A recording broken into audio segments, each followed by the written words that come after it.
Welcome back to Skyway Classics YouTube channel. Today we are sitting in a 1969 Pontiac Firebird. This car has a 350 in it with an automatic transmission on the floor. This car has a beautiful slate blue exterior with an ivory color interior. It has vinyl seats, has the black painted dashboard, really good AC in this car, has the retro radio, has the added on tachometer, and this is a low mileage car.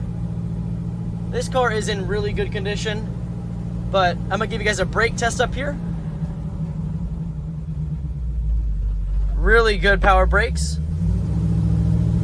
Alrighty, I'm gonna take it back to the showroom. I'll put it up on the lift, and I'm gonna show you guys what the underneath looks like.